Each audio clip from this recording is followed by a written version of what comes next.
Bueno, qué tema, ¿no? Enorme, las ciudades sostenibles, pero bueno, creo que tenemos una mirada bastante abarcativa sobre la temática. Vamos a hacer lo mejor que podemos en estos 25 minutos. Bien, empecemos con Luis Galo de Teima, que tenemos todo el tema del trabajo sobre los residuos. Hay como un cambio de paradigma de nuestro vínculo con los residuos, ¿no? O sea, de los consumidores con los residuos. ¿Dónde ven ustedes oportunidades de mejora? ¿Qué tanto de los residuos que generamos son reaprovechados? ¿Qué tantos terminan en disposición final? ¿Dónde ven las oportunidades de acción? ¿En qué están trabajando? Bien. Buen día, muchas gracias por la invitación. Hoy por hoy, de acuerdo a las mediciones que se tienen, solamente el 10% de los residuos son derivados a canales de reciclaje. Si nosotros tomamos las mediciones del 2018, en base a lo que maneja el Ministerio de Ambiente, hay un 45% de los residuos que se generan en domiciliarios que se pueden canalizar por valorización a través del compost, que son vías de materia orgánica. Hay del orden de un 35% que son materiales reciclables, vidrio, plástico, papeles, cartones, que pueden también ser derivados, y solamente quedaría un 20% que debería ser dispuesto en un relleno sanitario como tal. O sea que hay una oportunidad muy grande. En nuestro caso, nosotros vemos también una gran oportunidad en el caso de los residuos de obra civil, donde hay prácticamente 200.000 toneladas al año que van a parar a Felipe Cardoso, para lo cual hay un plan que se está desarrollando entre el Ministerio de Ambiente, Intendencia de Montevideo y demás, que estamos esperando que se reglamente y que surjan un poco de las oportunidades para poder canalizarlas ahí. También hay proyectos que estamos desarrollando internamente en Teima con ese aspecto de residuos de obra civil. Mariana, hay ahora un Plan Nacional de Gestión de Residuos que es bien desafiante para las empresas, ¿no? Porque establece la responsabilidad extendida del productor o el importador. O sea, todo producto que ponemos en el mercado, sí, tenemos que hacernos cargo de los residuos que se generan por eso. ¿Cómo ves vos, en tu rol de consultora, a las empresas? ¿Están preparadas para cumplir con las metas? ¿Tienen que apurar el paso? Ahí va. Creo que la existencia del Plan Nacional de Gestión de Residuos es una oportunidad para las empresas porque nos plantea una hoja de ruta bien clara. La responsabilidad extendida del productor está definida para aquellos productos de consumo masivo. Aquellos que lo ponen en el mercado tienen que hacerse cargo de su recuperación. Pero hay otros residuos que la responsabilidad directa es del generador, como puede ser un residuo de obra civil.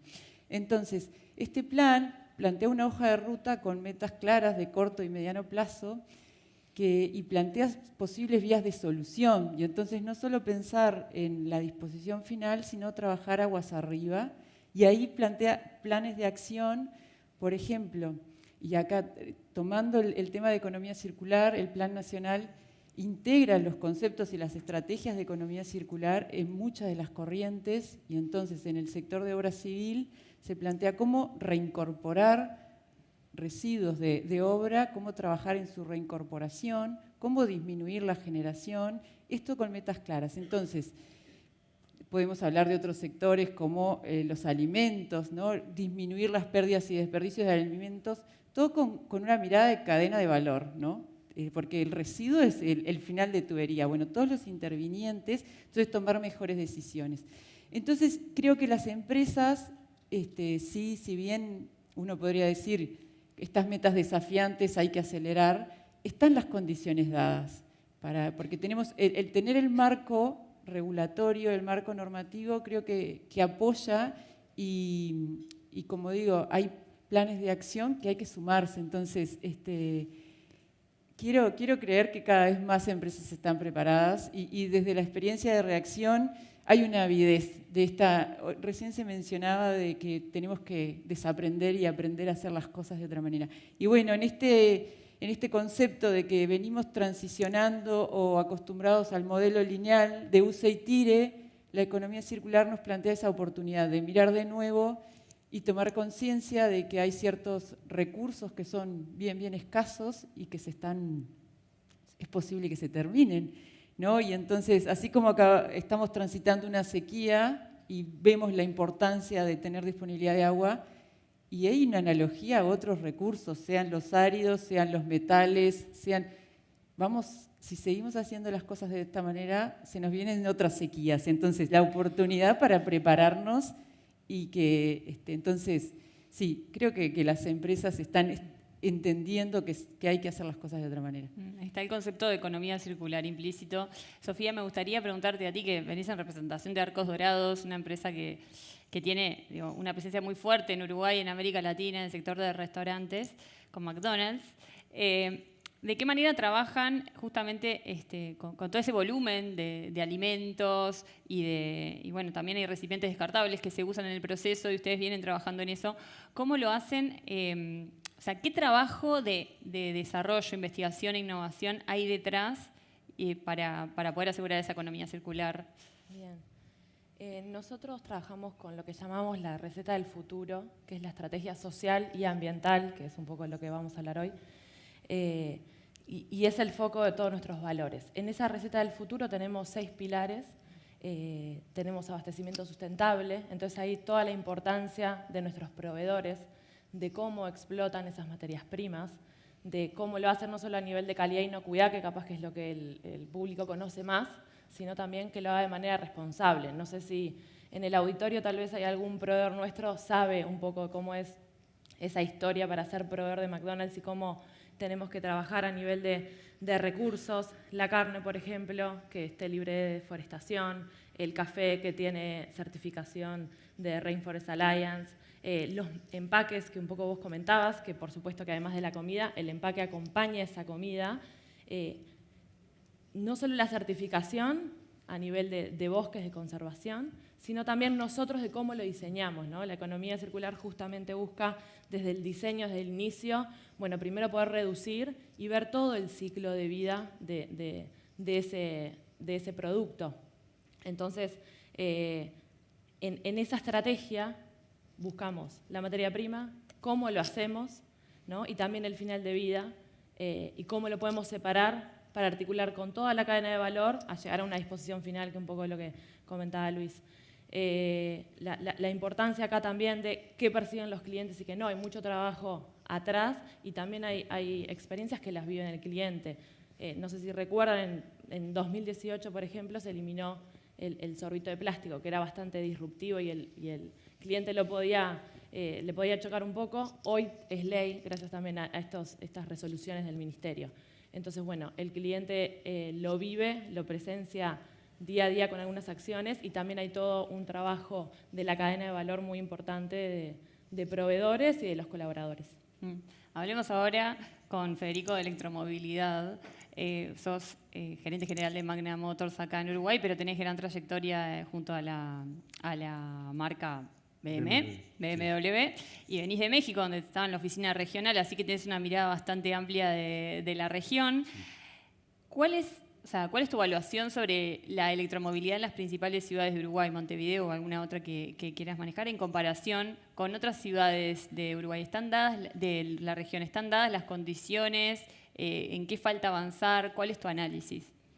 Bueno, la verdad es que en Uruguay, si bien hay realmente muchas políticas que se están dando desde el punto de vista no solamente de la industria automotriz que provee el producto, UTE tiene la verdad es que vemos que faltan algunos cargadores, pero por otro lado, si lo vemos en contexto, como decías, en comparación con otros países, venimos un paso adelante de otros países de Latinoamérica.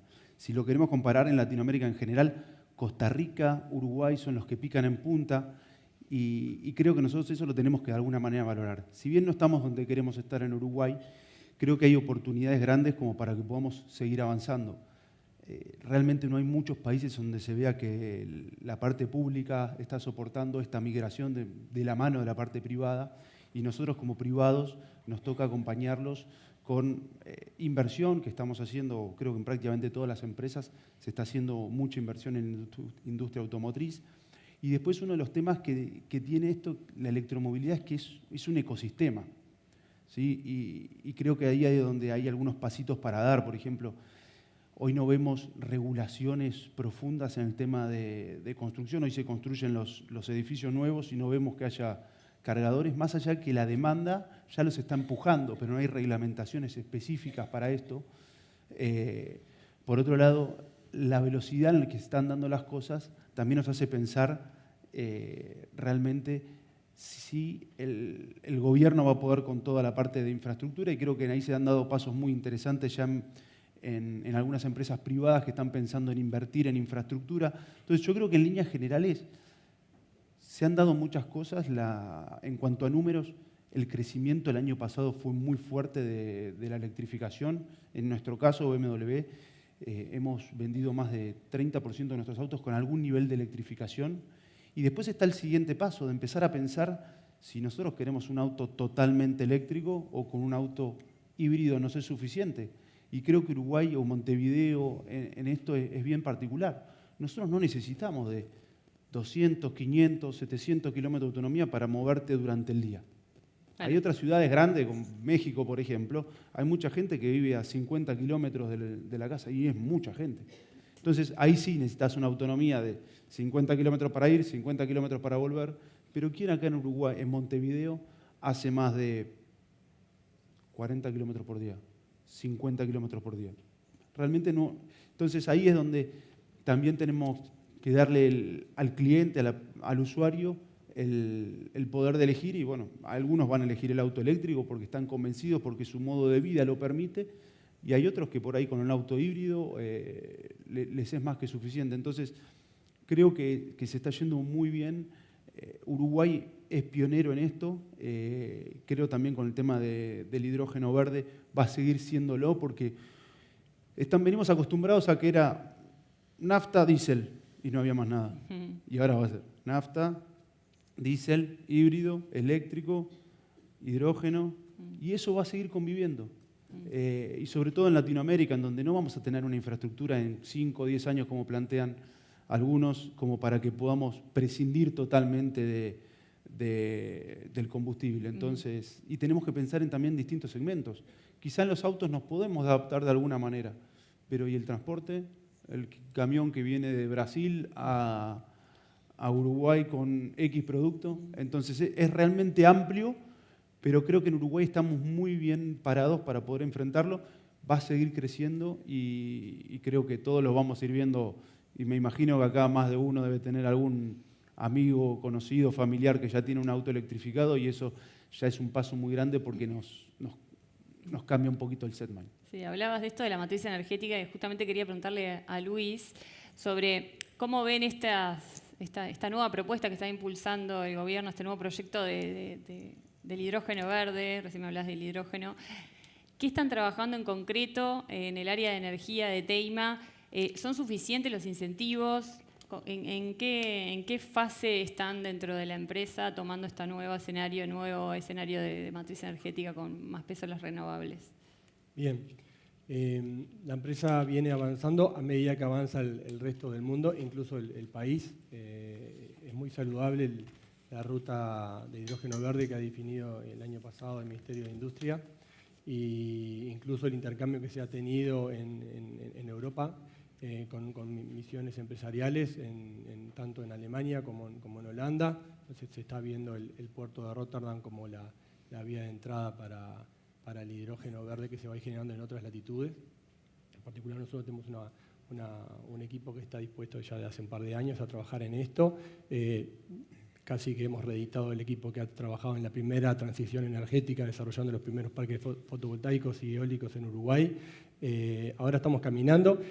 Esto es un camino de largo aliento. Estamos hablando de algunos objetivos para 2025, 2030. Hay algunas empresas que ya han anunciado, empresas internacionales que han anunciado la intención de ubicarse en Uruguay. Hay otras que vienen trabajando con un perfil un poco más bajo, no solamente en el caso de hidrógeno verde, sino lo que son los sintéticos o los e-fuels, que también tienen ciertas similitudes en el proceso de generación de hidrógeno o carburo.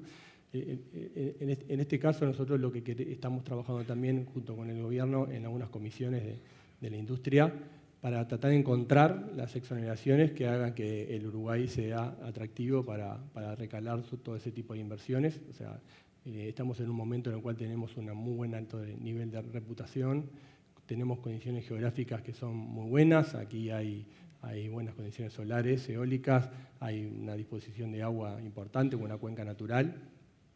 Tenemos el puerto de Montevideo con sus característica que todos la sabemos. Bueno, también tenemos Argentina y Brasil, pero no somos la única región, el único país que está buscando ser captor de estas inversiones. Por ende, es importante ir trabajando e ir acelerando los procesos a medida que las otras empresas están avanzando, porque la tecnología también en algunos lados es incipiente, se están recién empezando a desarrollar los primeros, por ejemplo, motores a hidrógeno verde, a escala, camiones están empezando a lanzarse. Bueno, nosotros, a la misma manera que camina el gobierno, estamos caminando nosotros para ir desarrollando y ir de la mano para hacer el día de mañana, acompañar estas inversiones en infraestructura, en la generación de los parques de energía renovable que se lleven a cabo y la interconexión de las líneas, porque son cada uno de estos plantas de energía que se van a desarrollar en Uruguay, son nodos muy fuertes que se introducen en la red eléctrica del Uruguay y estamos hablando, por ejemplo, de 2 gigawatts de potencia que se necesita generar de energía para esto, lo cual serían realmente como que uno aprieta la red en ciertos lugares y eso requiere un esfuerzo muy grande, tanto para UTE como para todas las ingenierías locales, para ir desarrollando soluciones y adaptar este nuevo entramado que va a llegar de acá a 5 o 10 años al Uruguay, Dios quiera. Mariana, en Reacción hiciste, bueno, tú sos autora de una investigación sobre el impacto que tiene, recién hablabas de la construcción en el ambiente, los residuos, un 30% de lo que se llega a disposición en Felipe Cardoso en la usina corresponde a este sector.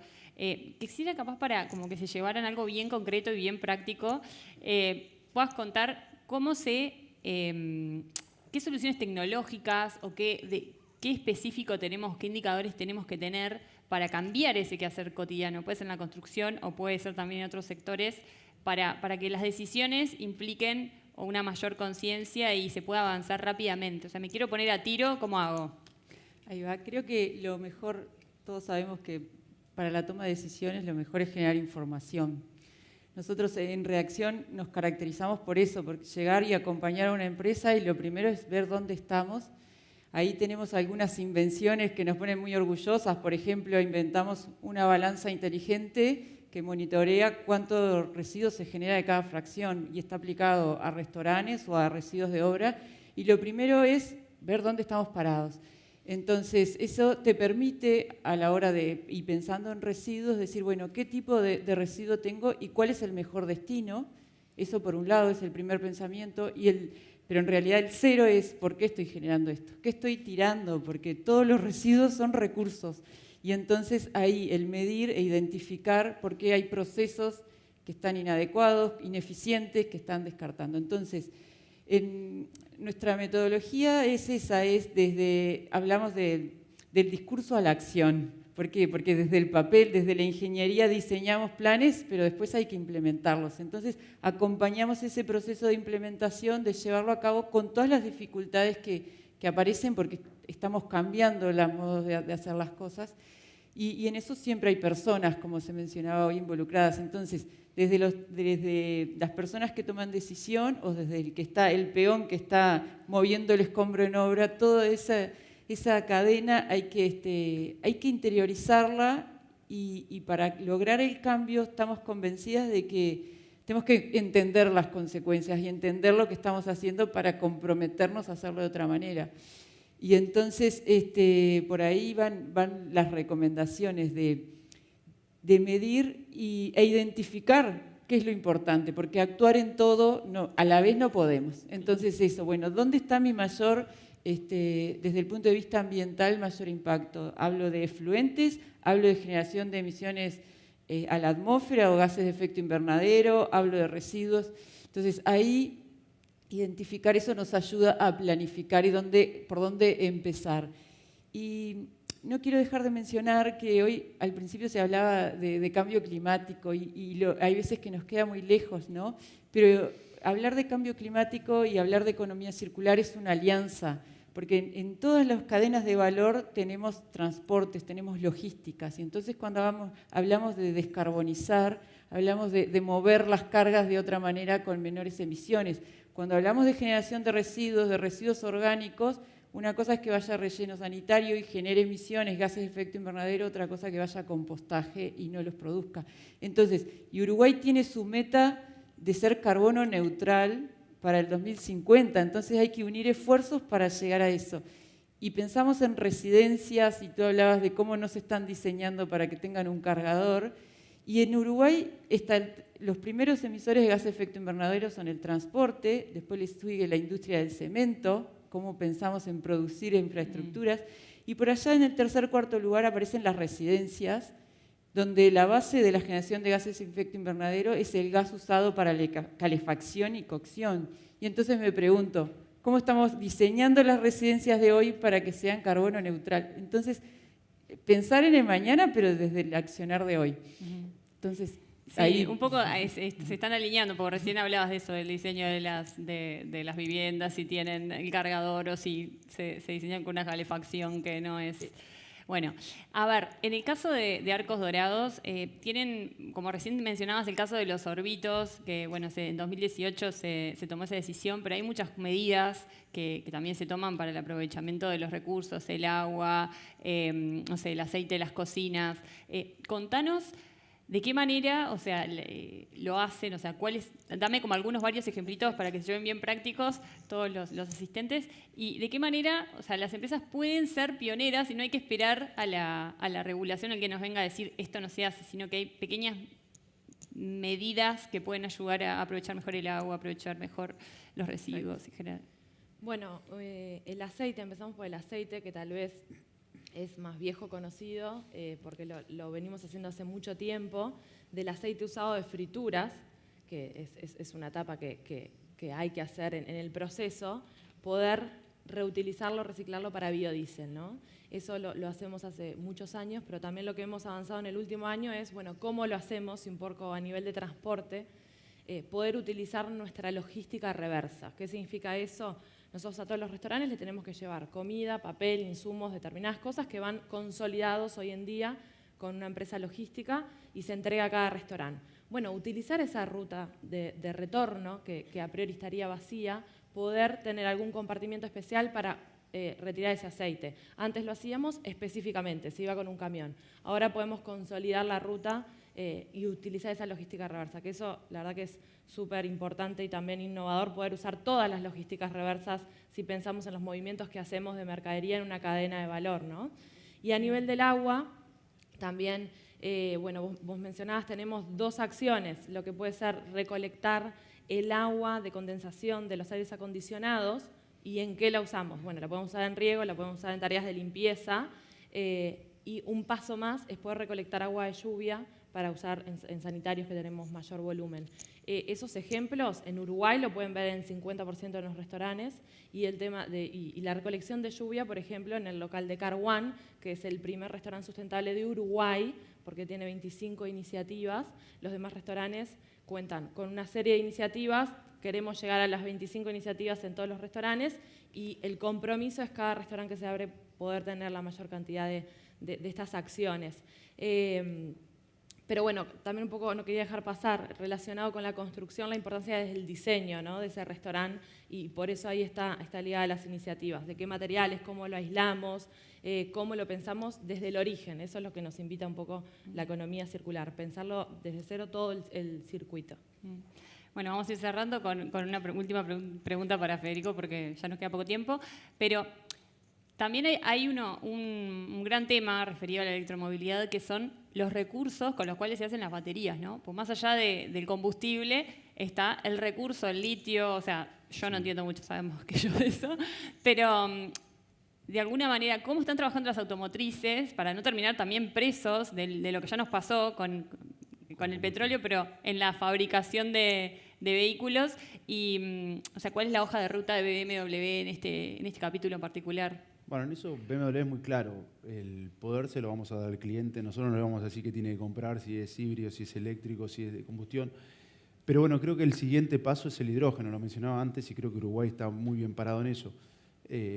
La tecnología es prácticamente la misma. Lo único que cambia, el motor es el mismo, lo único que cambia es las celdas que utilizás. Son celdas de hidrógeno en lugar de utilizar el litio. Claramente también está la opción, y muchas empresas están investigando buscar opciones, algunos otros metales para evitar el litio, pero vamos a terminar cayendo en la misma si nos quedamos solamente en el litio, eso es claro. Entonces, creo que sí, el hidrógeno es el siguiente paso. es mucho más complejo porque el tema de la distribución de eso, nosotros podemos tener hoy nuestra electrolinera en nuestra casa, nuestro cargador en nuestra casa, todo lo que es la infraestructura para poder cargar los autos de hidrógeno es muchísimo más costoso y eso creo que va a ser un paso más complejo. Pero bueno, BMW y ya son en conjunto con Toyota, venimos hace más de 10 años trabajando en el tema de hidrógeno y BMW ya está produciendo en serie modelos de prueba en Múnich, X5, que van a estar en la calle, que ya están en la calle y que nos va a dar seguramente el siguiente paso en lo que es electromovilidad. Bueno, muchas gracias a todos por la conversación. Gracias. Nos despedimos con aplausos.